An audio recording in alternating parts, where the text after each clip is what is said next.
Welcome to the Deep Dive, where we slice through stacks of information to give you the essential nuggets of knowledge, your shortcut to being genuinely well-informed. We try anyway. We do. And today, we're diving headfirst into a truly fascinating and, sometimes infuriating topic, the art of being right. Schopenhauer's little handbook of dirty tricks. Exactly. We're armed with this remarkable source that unpacks no fewer than 38 distinct tricks people use in arguments. These aren't about finding truth, mind you, but purely about winning. Right. It's less about logic, more about psychology. It's an incredible window into human debate and persuasion. What's so insightful, I think, is that this material isn't really about formal logical fallacies you'd find in a textbook. It's much more practical. Yeah, these are the tactics people actually use. Exactly. The psychological moves people deploy in real-world disputes, showing us just how often arguments stray from pure reason. Right. So our mission today is to walk you through each of these 38 approaches. We'll give you clear examples straight from our source. The idea is to help you recognize them when you see them. Whether you're on the receiving end or, let's be honest, maybe even considering using one yourself, get ready for some serious aha moments. Because once you see these, you'll start spotting them everywhere. Absolutely everywhere. And it does force you to ask, when does winning an argument become more important than seeking the truth? And how does just knowing these techniques change how we approach debate? Good questions. Let's jump in. To kick things off, our source groups the first few tricks together. They share a core deception, really. Yeah, they're all about twisting what was actually said. The first one, and maybe one of the most common, is the extension. This is where you take your opponent's statement and stretch it. You pull it way beyond its original meaning. Make it as broad, as general as possible. Right, so it's easier to attack, like creating a giant flimsy target. Yeah. And, conversely, you make your own point as narrow as you can. To protect it. Fundamentally, this is about creating a straw man, isn't it? Exactly. You build this distorted version of their argument, something easy to knock down, and you just hope the audience doesn't notice the bait and switch. The source has some good examples. It does. Imagine I declare, the English are supreme in drama. Pretty specific claim. Okay. An opponent might immediately retort, but they're terrible at music, and therefore opera. So the trick there is that drama was meant narrowly like tragedy and comedy. Right. But the opponent extends it to all theatrical representations, to suddenly include music and opera, areas where England might not be strong, all just to refute that original, more limited claim. You have to be careful not to let your words get stretched like that. Here's another one. Someone states, the Peace of 1814 gave independence back to all German towns of the Hanseatic League. Okay, sounds straightforward. But an opponent could counter, hold on, Danzig lost its independence after that peace and Bonaparte had given it independence. But wait, Danzig wasn't German, was it? It was Polish. Exactly. The original speaker then clarifies, I said all German towns, and Danzig was in Poland. The opponent had generalized the statement to include a non-German town to make it seem false. Sneaky. This next one is fascinating. Lamarck, the biologist argued, a polyp has no feeling because it has no nerves. Right. But then there's the observation. That it clearly perceives light and hunts. So some suggested maybe its nervous system is just diffused throughout its body, not centralized. Plausible idea. Lamarck then uses the extension trick. He argues, essentially, well, if his whole body is sensitive, then every part must be capable of every kind of feeling, motion, will, thought. Every single part would be a perfect animal, superior to man. Wow, okay. That's a massive exaggeration. Totally. He exaggerates a diffused nervous system to imply this absurd whole-body brain, making the original idea seem ridiculous. The source even hints using tricks like this often betrays a secret awareness that you're actually wrong. Interesting point. Okay, what's next? Moving on to another kind of misdirection, the homonymy. This trick is all about taking a key word in your opponent's statement and twisting its meaning. Playing on ambiguity. Exactly. You refute their point by interpreting that word in a completely different sense than they intended, exploiting its multiple meanings. Yeah, this is where we confuse synonyms, different words, same idea with homonyms, same word, different ideas. Like your example earlier. Yeah, think of light. Could mean the light from a lamp, or it could mean understanding, intellect. Same word, two concepts. The source gives a classic syllogism to show this. Every light can be extinguished.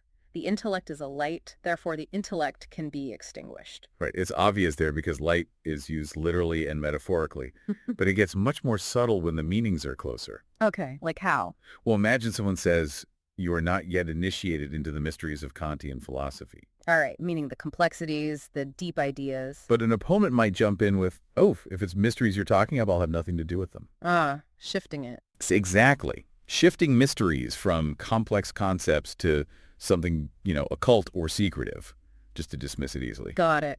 Or imagine you're arguing that honor specifically, like knightly honor is foolish because it demands duels or bloodshed to redeem it. Okay.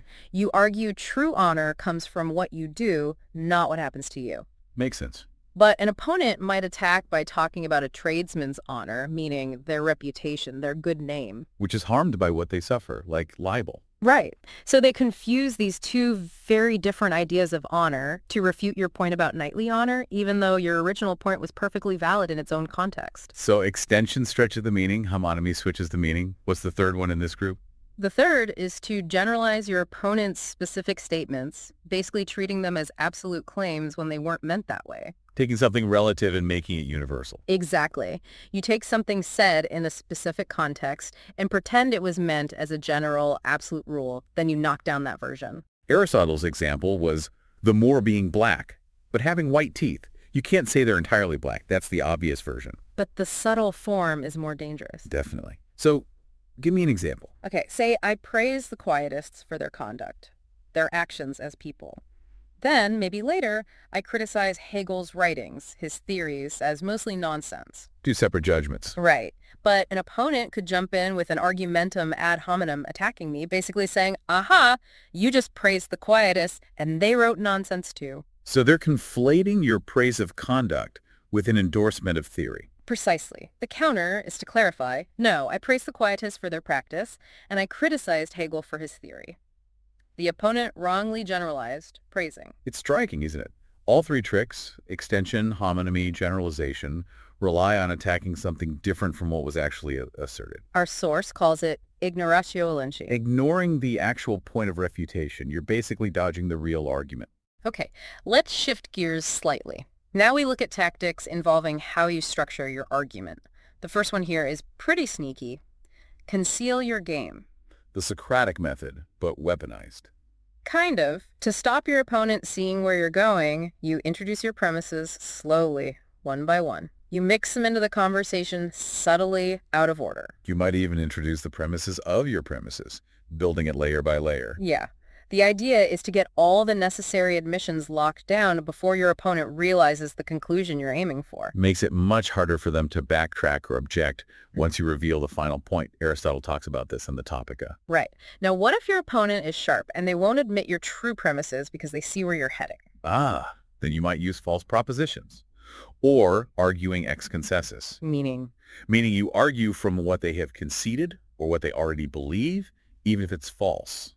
You use propositions that are false in themselves, but which your opponent accepts as true. So you use their own faulty beliefs against them. Exactly. A true conclusion can sometimes follow logically from false premises. So if they belong to a certain sect or believe a certain ideology, you use the tenets of that group as your starting principles. Clever, in a way. Okay, next is postulate what has to be proved. This sounds like begging the question. It is begging the question, but done subtly, in disguise. The source lists 4 ways. Okay, let's hear them. 1, use a different name for what you want to prove, like saying good repute instead of honor. Okay.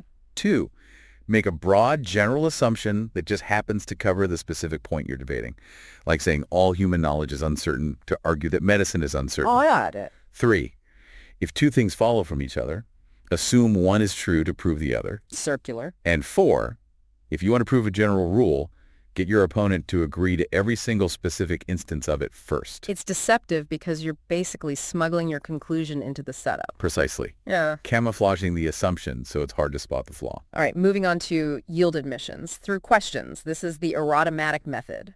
Again, like the Socratic method, but used as a trap. How does it work? You fire off a whole series of wide-ranging questions really quickly. Keep them coming. hide your ultimate goal in the barrage. And before they can really process or see the logical gaps? You quickly state your conclusion, acting as if their jumbled admissions have definitively proven it. Who falls for that? The source says those who are slow of understanding are particularly vulnerable. They just can't follow the thread, get overwhelmed, and end up conceding things they shouldn't. Okay, this next one feels almost primal. Make your opponent angry. Ah, yes, a classic. Yeah. And depressingly effective. You deliberately provoke them. Repeated injustice, tricky moves, maybe just being outright insolent. And the key insight here isn't just that anger clouds judgment, though it certainly does. What else? It's often a tell. Anger signals you've likely hit a weak spot, a vulnerability in their argument or their position. So their anger actually guides you to where you should press harder. Exactly. An angry opponent is less rational, less perceptive, and gives away where their defenses are weakest. Nasty stuff. Okay, how about questions in detouring order? This is about confusion. You intentionally mix up the order of your questions. So they can't guess your strategy. Right. They can't see the logical path you're building, so they can't prepare defenses or anticipate your conclusion. Can you do more with this? Oh, yeah. You can also take their answers, given out a sequence, and twist them to support different conclusions, maybe even the opposite of what they intended. It masks your real argument. Keeps them completely off balance. Now, what about the take advantage of the naysayer? This is for when you notice your opponent just keeps saying no to things you want them to say yes to. A contrarian type. Okay, so how do you handle that? You flip it. Ask the opposite of the proposition you actually want them to affirm. Make it seem like that's the point you're trying to make. So they say no to the opposite, which means they affirm your real point. Yeah, exactly. Or you offer them both options, the proposition and its opposite. This makes it harder for them to track which answer you actually need, increasing the chance they'll give you the one you want. Very psychological. Okay, here's a sly one. Generalize admissions of specific cases. This applies when you're using induction, arguing from specific examples towards a general rule. Right. So you get them to agree to example A, example B, example C. And once they've granted you all those particulars, you don't then ask, so do you agree with the general rule? Why not? Because they might say no. Instead, you just proceed as if the general rule is already established. You just introduce it later. Yeah, later on, you refer to the general truth as an already settled and admitted fact.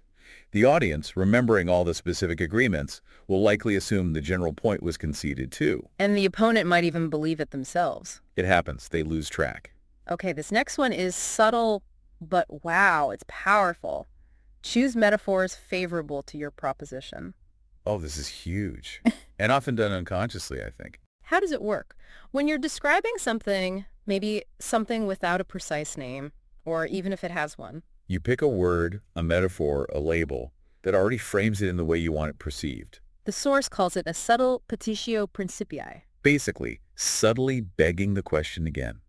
You bake your conclusion into the very language you use to describe the thing. Give me some examples. The source has loads. Okay. Calling your opponent's proposed alteration an innovation, which sounds vaguely negative, risky. Versus calling your alteration a reform sounds positive, necessary. Exactly. Or describing something you oppose as antiquated prejudice, but something similar you support as the existing order. How about religion? An adherent calls their faith piety or godliness. An opponent calls the exact same thing bigotry or superstition. What about actions? Placing in safe custody versus throwing into prison. The clergy versus the priests. Religious zeal versus fanaticism. A scandalous affair. Could be a faux pas, or maybe a piece of gallantry, or just plain adultery. Depends who's talking and what they want you to think. Financial trouble. Embarrassment versus bankruptcy. Yeah. Getting ahead. Through influence and connection versus bribery and nepotism. Getting paid. Sincere gratitude versus good pay. It's amazing. Your entire framing, your entire implied argument can be hidden in just one word choice. Absolutely. Language is potent. Okay, next tactic. Agree to reject the counter proposition. How does this help you? This is about forcing your opponent's hand. To get them to accept your proposition, you present it alongside its extreme opposite. Make the contrast really stark. Yes, so stark that your proposition looks like the only reasonable moderate choice. Accepting the alternative seems absurd or paradoxical. Like what? Like asking, must we in all things obey our parents, or should we disobey them in all things? Most people will feel forced toward obey because total disobedience sounds ridiculous. Even though the reality is somewhere in between. Precisely. Or asking if often means just a few cases or many cases. They'll likely say many, which might be the admission you need. Okay, now for sheer nerve. Claim victory despite defeat. Oh, the impudence here. So your questions haven't worked, your arguments have failed, your conclusion isn't proven. And you just declare victory anyway. Yes, you state your conclusion triumphantly, loudly, confidently, as if it has been proven, even when everyone knows it hasn't. This is another version of non causae ut causae, treating a non-cause as the cause, essentially bluffing. Who does this work on? Our source suggests it works best if your opponent is shy, easily intimidated, or maybe just not quick enough to call you out. You need a lot of nerve and a strong voice. Presence can overwhelm logic sometimes. Okay, what about use of seemingly absurd propositions? This is a weird one. Let's say you've put forward a paradoxical idea, something counterintuitive, and you're struggling to prove it. You then offer your opponent a different proposition, one that is actually true, but maybe its truth isn't immediately obvious. You offer it as if you're going to use it to prove your paradox. So what happens? Two possibilities. If they reject this true but obscure proposition, maybe because they suspect a trick, You can mock them. you can triumph by showing how absurd their rejection is. You don't even accept this basic truth. If, on the other hand, they accept it, You gained something? you've gained some ground, maybe confused them, and you might even try to claim your original paradox is now somehow proven by this accepted truth. It requires, as the source says, extreme impudence. Definitely sounds like it. Now, let's talk about arguments ad hominem. This term gets thrown around a lot. It does. In this context, it means arguing to the person's circumstances or beliefs. So not attacking the argument directly. Right. Instead, you show that your opponent's proposition seems inconsistent with something else they've said or done, or with the principles of a group they belong to, or even just their actions. Okay, examples. If they're defending suicide as a concept, you might retort, well, why don't you hang yourself then? Ouch, personal. Very. Or if they say Berlin is an unpleasant city, why don't you just leave? The point isn't to address whether Berlin is unpleasant or suicide is defensible. It's to attack their perceived hypocrisy or inconsistency. Exactly. Undermine their credibility by highlighting a mismatch between their words and their actions or other beliefs. Okay, what if you're the one being cornered? Your opponent has a really strong counterproof, Time for defense through subtle distinction. making a fine point they missed. Or maybe one you hadn't even thought of until that very moment. You introduce a subtle distinction, a new way of looking at a term or the situation. Does this always work? It works best if the subject matter is complex, allows for multiple interpretations, or uses words with slightly ambiguous meanings. So you shift the goalposts just enough. Just enough to make their counterproof seem like it doesn't quite apply to your newly refined position. It highlights why precision in language is so crucial in debate. Okay, but what if even that doesn't work? You see defeat coming. Then you absolutely must not let them reach their conclusion. Time to interrupt, break, divert the dispute. Also known as mutatio controversiae. Change the subject. Interrupt them mid-sentence. Break off the discussion entirely. Bring up something completely different. Anything to stop them landing the final blow. Exactly. Prevent them from finishing their argument. Steer the conversation somewhere else entirely. It's a desperate measure. What if you're asked to critique a specific point and you just can't? You have no specific objection. Pivot. You generalize the matter, then argue against it. How would that look? Let's say someone asks you why a specific scientific hypothesis is wrong, and you honestly don't have a technical rebuttal. Okay. Instead of admitting that, you might launch into a grand speech about the inherent fallibility of all human knowledge. You talk about how often science has been wrong in the past, cite examples. You broaden the scope massively to avoid the specific question. Exactly. You attack the general idea of scientific certainty instead of this specific hypothesis. All right, back to building your own case. You've managed to get your opponent to admit your premises. Through various tricks, perhaps. So, premise A is admitted, premise B is admitted. Do you then ask, so you must agree with conclusion C? No. According to this tactic, you draw conclusions yourself. Don't ask them for the conclusion. Just state it. State it immediately, confidently, as if it follows automatically, even if maybe one supporting premise is still technically missing or wasn't fully conceded. Acting as if it was. Yes, it's another application of non causae ut causae. You present your conclusion as the direct, inevitable result of the points they did concede, taking control of the narrative flow. Okay, here's a pragmatic one. Your opponent uses a weak, superficial argument. You see the flaw instantly. You could meticulously dissect it, show the logical error, Yeah. but it's often faster. And in terms of just winning the exchange, more effective to simply meet him with a counter-argument as bad as his. Fight fire with fire. Pretty much. If they use a superficial sophism, hit them back with an equally superficial counter-sophism. If they use an argumentum ad hominem, You throw one right back at them. the goal here isn't philosophical truth, it's victory in the immediate dispute. Take the quickest path to shut them down. Seems cynical, but probably common. Now, what if they try to trap you by asking you to admit something crucial? Something from which their main conclusion directly follows. Yes. If you admit X, their whole argument works. Refuse. You must refuse, claiming it's a petitio principii. This is begging the question. Refusal to admit. So you accuse them of begging the question. Yes. You declare that the very premise, X, they want you to admit, is essentially identical to the main point they're trying to prove. You disarm their argument by accusing them of assuming their conclusion. Okay, another provocative tactic. Make him exaggerate his statement. This plays on irritation. By contradicting your opponent, maybe unfairly, you can annoy them. And an annoyed person might overstate their case. Exactly. They might take a statement that was true within certain limits and, in their frustration, extend it beyond those limits, making it an exaggeration. And then? Then you jump on that exaggerated version and refute it. And by doing so, you make it look like you've refuted their original, more moderate and possibly true statement. So how do you defend against this if someone tries it on you? You have to be vigilant. If they try to push your statement further than you intended, you immediately cut them off. Hold on, that's what I said, and no more. Draw a firm line. Don't let them put words in your mouth. Good advice. Yeah. Next, state a false syllogism. This is about distorting their logic. You take your opponent's actual proposition. And twist it. Yes, through false inference and deliberate distortion, you force absurd or dangerous-sounding consequences from it.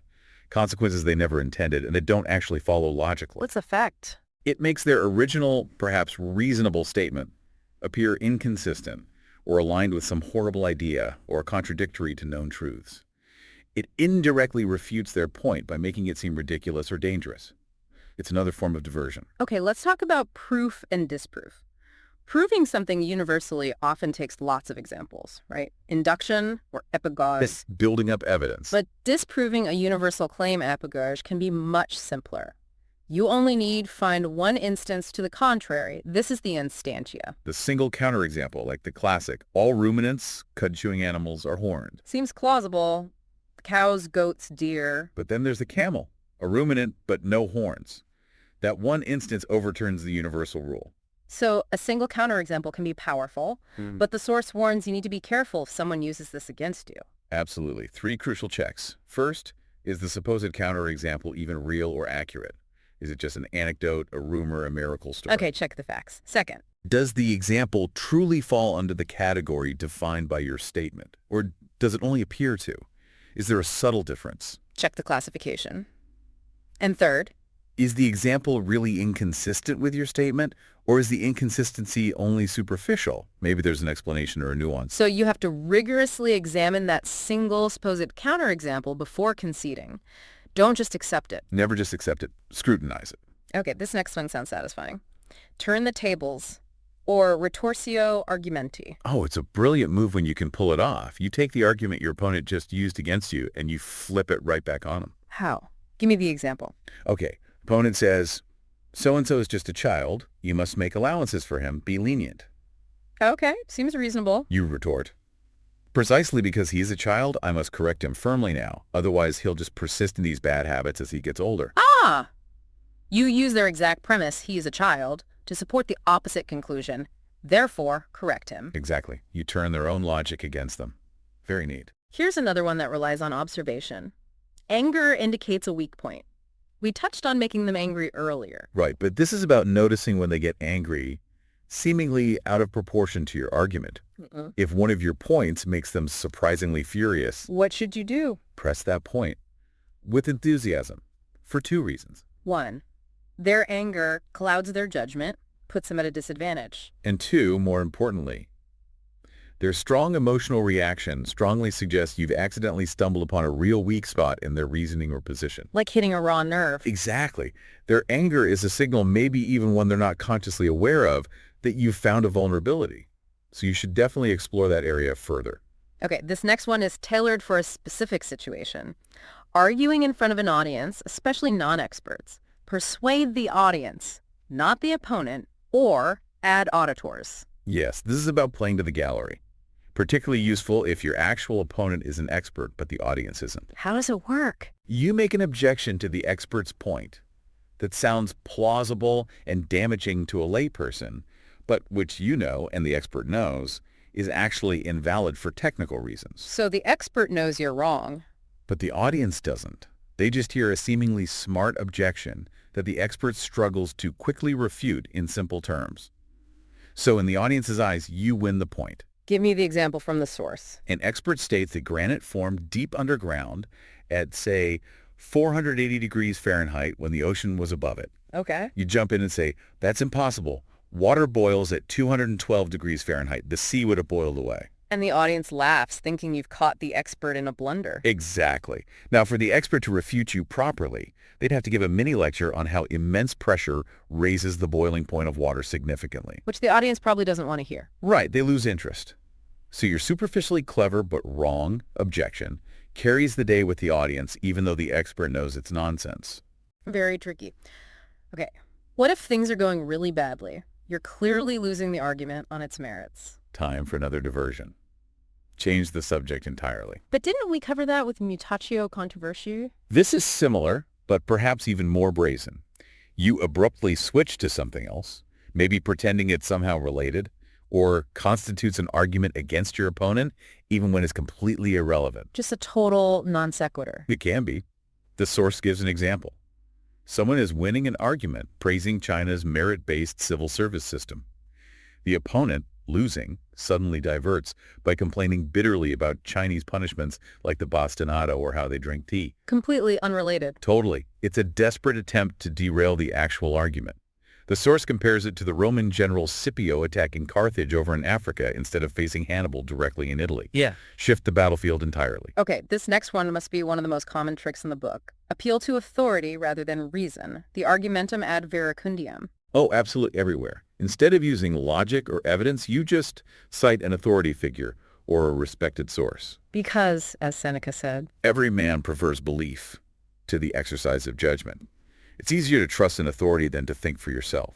And the effectiveness depends on the audience. Hugely. The less knowledgeable your opponent or audience, the more effective appeals to authority are. For people unfamiliar with the topic, just dropping a name or quoting something in Greek or Latin, even if irrelevant or misquoted, can seem incredibly persuasive. The source even says you can twist authorities, falsify them. Or just make them up. Remember the French priest avoiding paving his street? He quoted a fake Bible verse. Pavianti li, ego non pavebo. Let them pave, I will not pave. Pure invention, but it worked because it sounded authoritative. What about popular opinion? That works as an authority too. Citing a universal prejudice or a widely held belief can be very effective because most people assume if everyone believes it, it must be true. The sheep following the bellwether effect. Exactly. But the source makes a crucial point here. That universality is no proof of truth. None at all. History is littered with universally held beliefs that turned out to be completely wrong. Think the Earth being the center of the universe, the Ptolemaic system. Everyone believed it for centuries. So where do these universal opinions come from? Often the source suggests just 2 or 3 persons initially proposed it, and others, out of laziness or trust, just repeated it until it became widespread. Adherence then becomes a kind of social duty. And critical thinking gets silenced. It really makes you question the value of opinion polls or common knowledge. But despite all that, in a practical dispute, especially with non-experts, appeal to authority is extremely effective. They are often insensible to all rational argument, as the source rather bluntly puts it, and in formal settings like a court. It's all about appealing to legal authority, precedent. Right. Reason takes a backseat to established authority there. Okay, what if you're genuinely stumped? You have no answer to their argument, no authority to cite, no trick left. You can try. This is beyond me, or ironic incompetence. How does that work? You declare, with a kind of false humility, you know, what you're saying goes right over my head. It passes my poor powers of comprehension. It might be true, I suppose, but I just can't understand it. What's the implied message? You're subtly insinuating to anyone listening that your opponent's argument is actually just complicated nonsense. Especially effective if you have a reputation for being intelligent.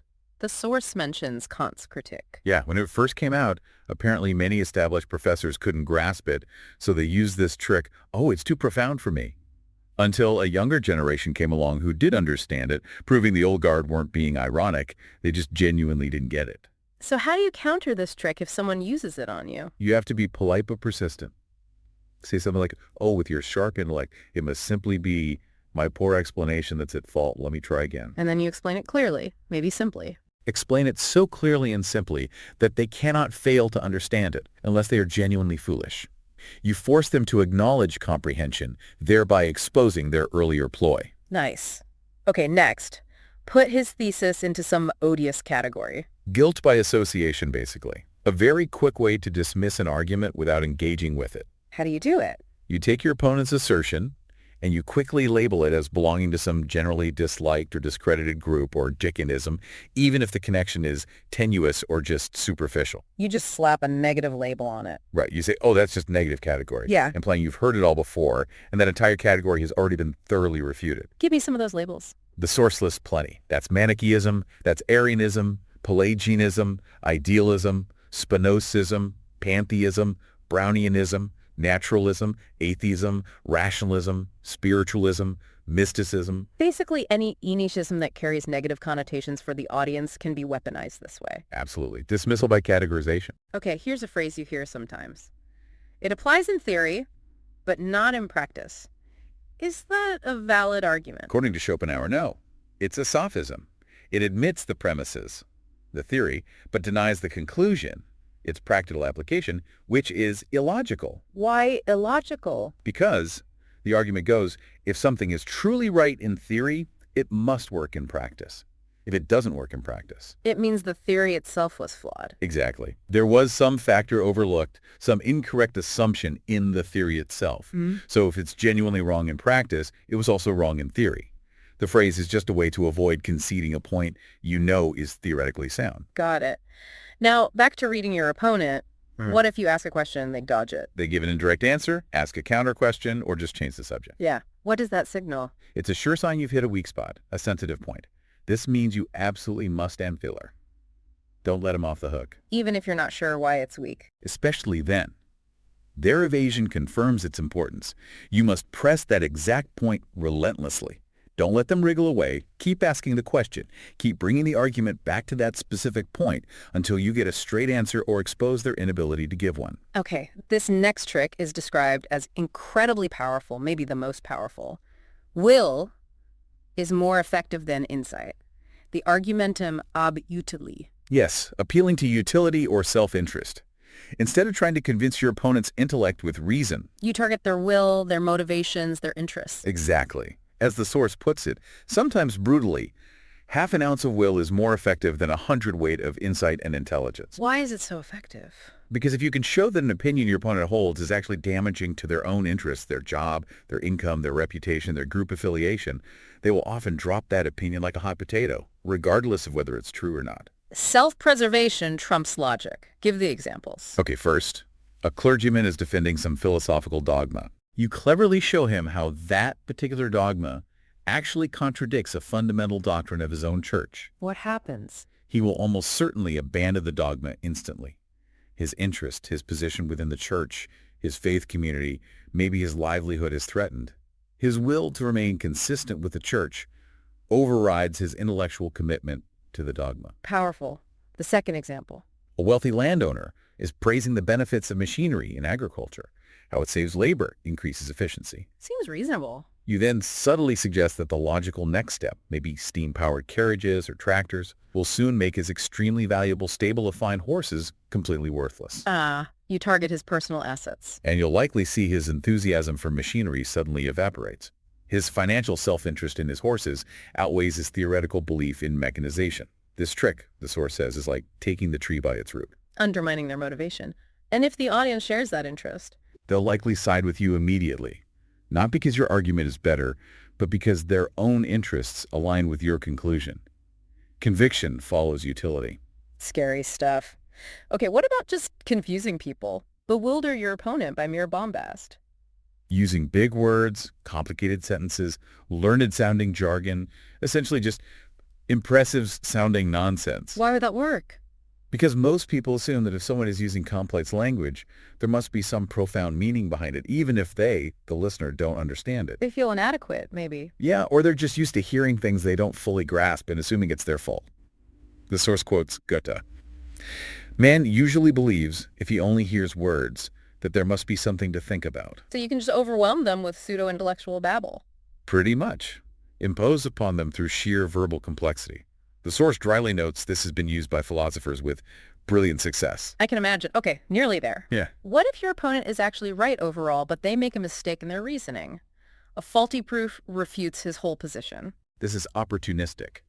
Their conclusion might be correct, but they offer a specific proof or argument for it that is flawed, illogical, or based on false information. So you attack the proof. You easily refute that specific faulty proof.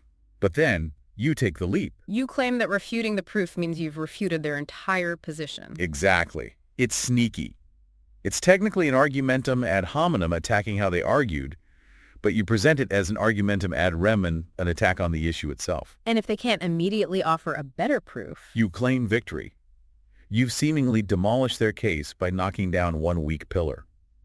The source gives the example of refuting a specific philosophical argument for God's existence, like the ontological argument, and then claiming you've disproven God's existence altogether. jumping from refuting a specific argument to refuting the whole claim. It's a common fallacy, but used deliberately here as a trick. Okay, we've reached the end. Number 38, the last resort, when all else fails. You become personal, insulting, rude.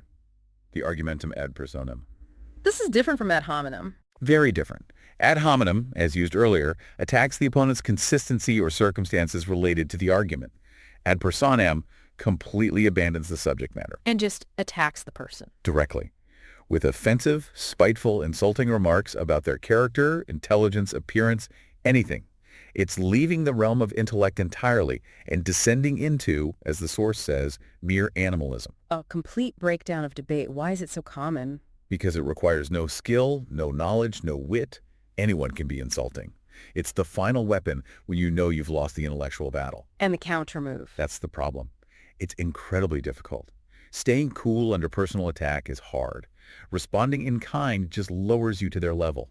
Ignoring it can seem weak. It often risks escalating the conflict beyond words. A truly nasty end to the list. The bottom of the barrel, argumentatively speaking. So, wow.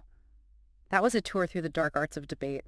What does this all mean for you, the listener? We've just covered 38 distinct tactics. Tactics designed not for truth, but purely for victory. From really subtle wordplay and psychological manipulation. To outright impudence, generalization, and personal attacks. These methods really reveal the complex and often deeply non-rational dynamics of how humans argue. If we try to connect this to the bigger picture, just understanding these tactics is crucial, isn't it?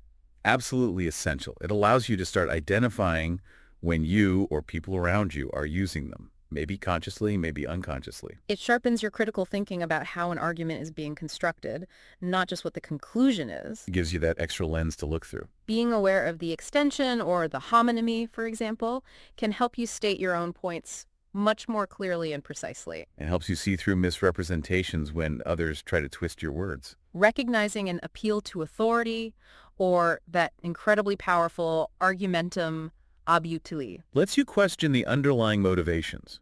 Is this argument based on reason or on someone's vested interest?